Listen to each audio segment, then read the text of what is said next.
a business consultant, and she does a lot of things online, and she helps a lot of people, and she makes money online as well with her businesses. And she's going to bring us a new series now.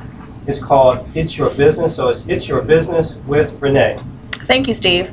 I want to let you know a couple of changes that are happening with Facebook today. And why is this your business?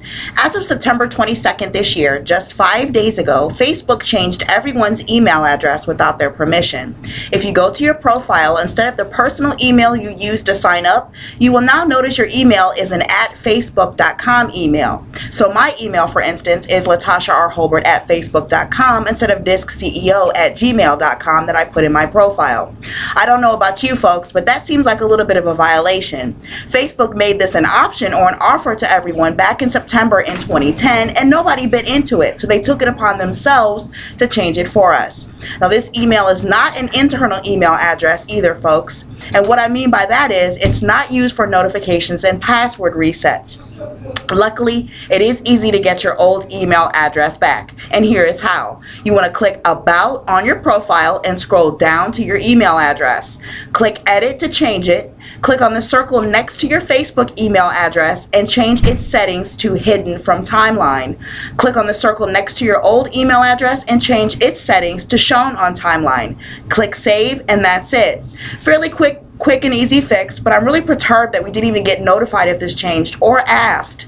We never even got a message about it, folks. A Facebook spokesperson has responded to everyone's questions on the subject, but they don't have much to say about it. Make sure you let everyone know, in case they're looking for you on Facebook, that your Facebook email address has been changed. The other change in Facebook is for social media marketers and people who advertise on Facebook in general. Since Facebook went public in May, the company has been under pressure from Wall Street to show how it can turn its giant social network into a money machine. Facebook shares have lost about 40% of their value since the IPO or stock market launch. Facebook said it will start charging businesses to run promotional offers on its social network, turning a previously free service into a potential revenue generator.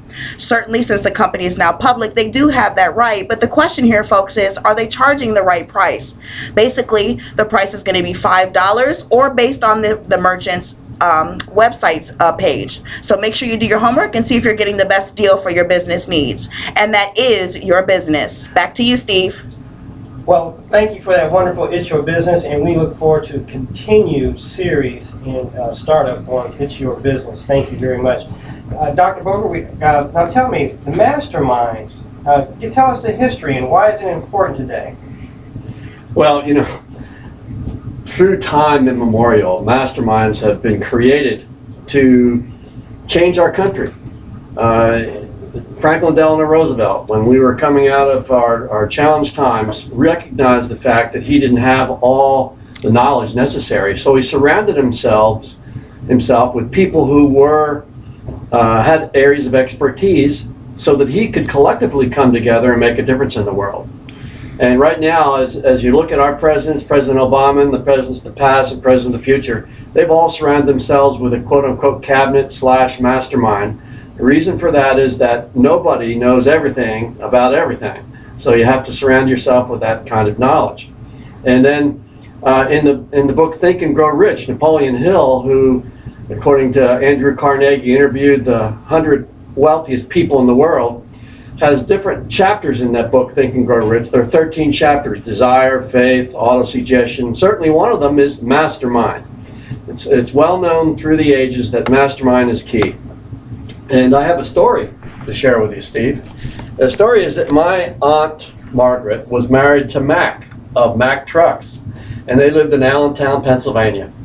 And on any given Saturday, in their home in West Union Street in Allentown, you could see Harvey Firestone, Walter Chrysler, you could see Henry Ford, Thomas Edison. All of them were there at the same time in the same room, masterminding and creating the infrastructure for our great country, the United States of America. When everybody said, well, there's not going to be, what are you making this car for? There's no roads. Where are the gas stations going to be? You know, what's going to happen? And so masterminds, Steve, are at the core and seat of developing countries around the world, including ours. Now, Karen, That was you've been living with that story for a long time, and tell us your thoughts about that and how when you first came across that story, with in terms of Mastermind and the fact that his aunt is on the same street as Henry Ford and all these people. Well, Steve,